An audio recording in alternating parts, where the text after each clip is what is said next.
Y'all, I appreciate you coming out today. We have a case where we worked 2 days. It was in planning a lot longer than that, but we had a couple of days that we tried to target. It wasn't just a prostitution sting. This was to try to identify some human trafficking, which is a huge problem throughout the country. They were able to arrest, I think it was, we have 13 people shown here. I think there was some more arrested, but because of the possible being victims, we're not going to show them. But we had drugs, weapons, stolen identity, stolen credit cards. The lady in the top right hand is Mrs. Fireball. I think that's how she pronounces her name. She comes to I guess the sting with her 10-month-old in the car with her to turn a trick, which is DSS did a good job. That's why DSS was called in, and they took custody of the child, and hopefully she can get that straightened out. But you know, I'd like to thank these two men standing right here beside me and all the investigators at the sheriff's office. They worked pretty good. You know, I know that a lot of people are like, it's just prostitutes. My thing is human trafficking. That's a lot of times that's all they have them to do, is to do those kind of things against their will. And we were targeting human trafficking. We were able to get some Johns that locally, tried to pay for sex in exchange for money.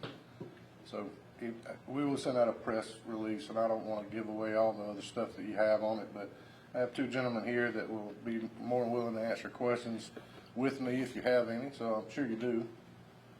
Please go ahead and ask them.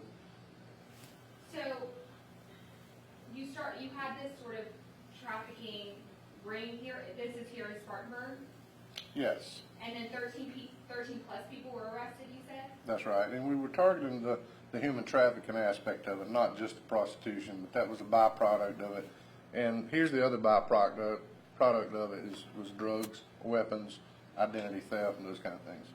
I mean, obviously that's a huge problem in South Carolina, but because we're kind of in the middle of Atlanta and Charlotte, which are the huge, human trafficking, I mean, that's huge for Spartanburg County. Well, my thoughts are, and I know these two gentlemen feel the same, if we save one person from being in human trafficking, we've done a really good deed. And we're going to do more than that. There'll be more of these to come at different times. Nobody deserves to be in the human trafficking part. We got some off Operation Rolling Thunder one point, and this little 16-year-old kid hadn't seen his mom in I think 4 years. This thing will not stay on the wall. So anyway, anybody got a nail?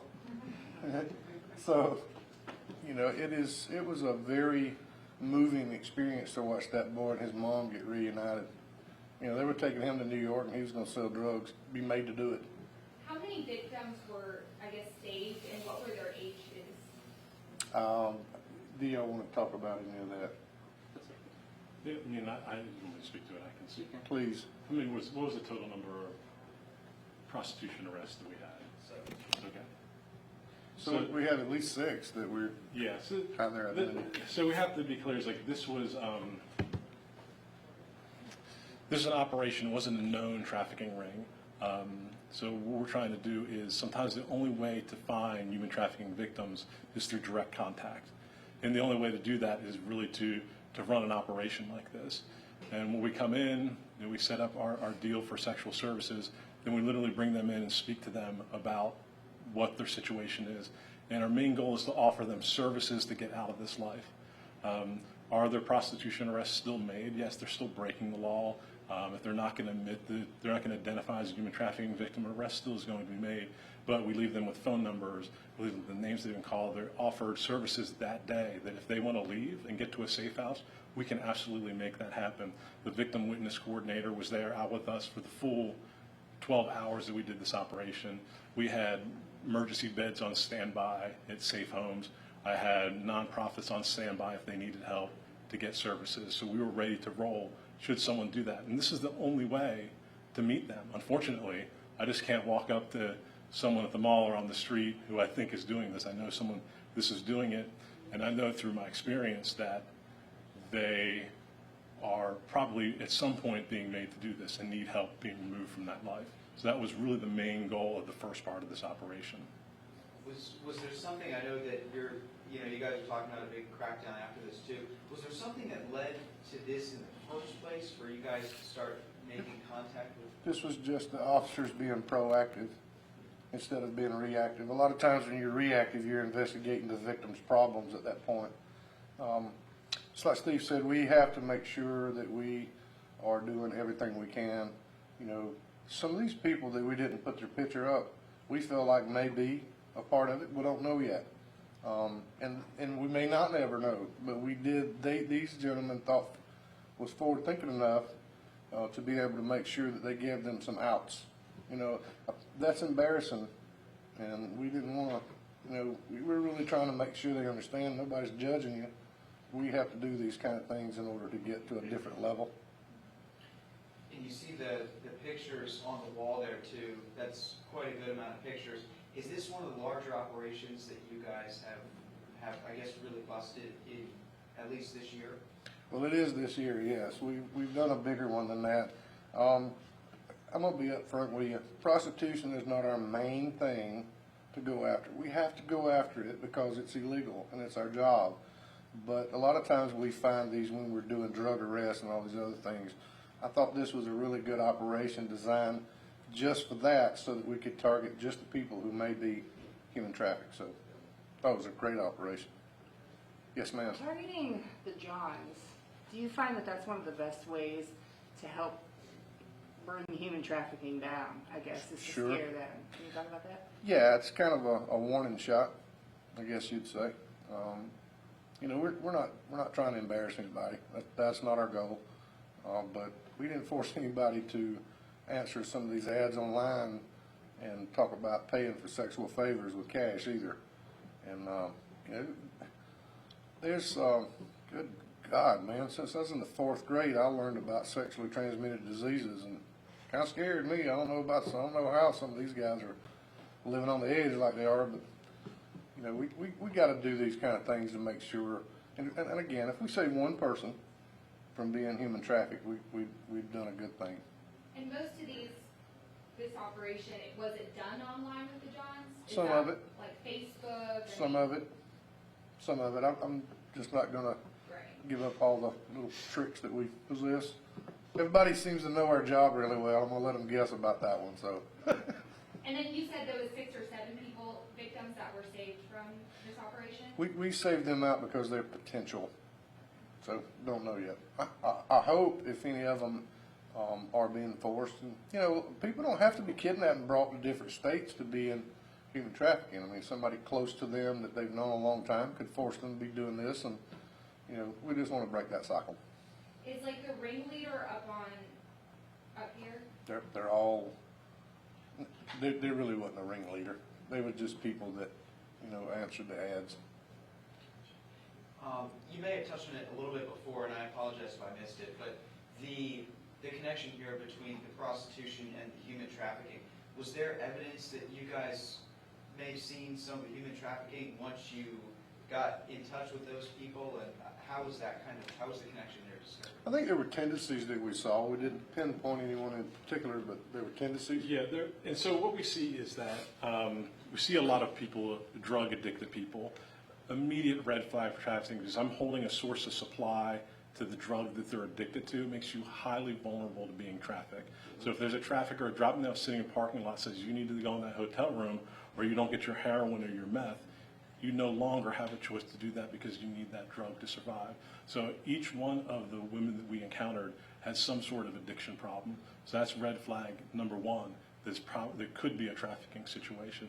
There's some just based on my personal experience in speaking with them, there's a high likelihood of that. But me having a conversation with someone in a hotel room for 30 minutes to try to trust me enough to admit that to me is an extremely difficult thing to do. There's been kind of a paradigm shift on how we do these things. We look at these women as victims first and not as breaking the law. Right? And we want to give them an opportunity to come forward so that way it's a link in a chain that we're in. So maybe 3 arrests down the road, if every law enforcement officer treated them respect and gave them an opportunity to get out, maybe that third time they're going to make that choice and come forward. And are there any federal charges that may happen if the human trafficking portion, or with the human trafficking portion? I think if we pinpoint somebody that's being human trafficking, we can find somebody to, yes. Yeah, yeah. This is a collaboration between the federal government and Spartanburg County Sheriff's Office. It's it's forward-thinking sheriffs, it's forward-thinking officers, and forward-thinking agents that we have. And so this is what we do: is we're involved in it, we interview them, we've been trained in it. So we'll go back and take a look at all the evidence and see what goes on from that at that point.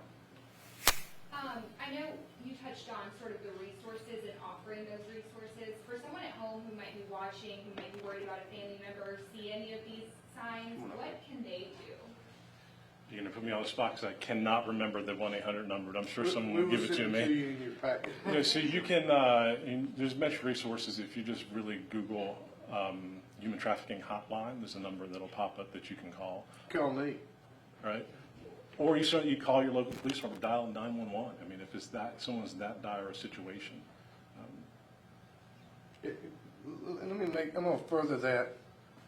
Mamas will call and say that their daughters are hooked on drugs, and we do need to know that, and we might be able to find out who's supplying it. It could be leading to that. The person that we need to say that they need out of that is the person that's in it. So, but we'll help all we can. I think we've answered about everything. Got anything? I'm good. Sir? Nope, no, sir. To the person at home who may be trafficked, There's help. what is your call to them? We're not afraid of them. We're not afraid of the people that are making you do this. I don't care what they've told you or threatened you with, no matter. If they threaten you with guns, I have more. If they threaten you with people, we have more. And there is another side of this. There is a saving grace to this. I will pray for you, because nobody deserves. That's slavery.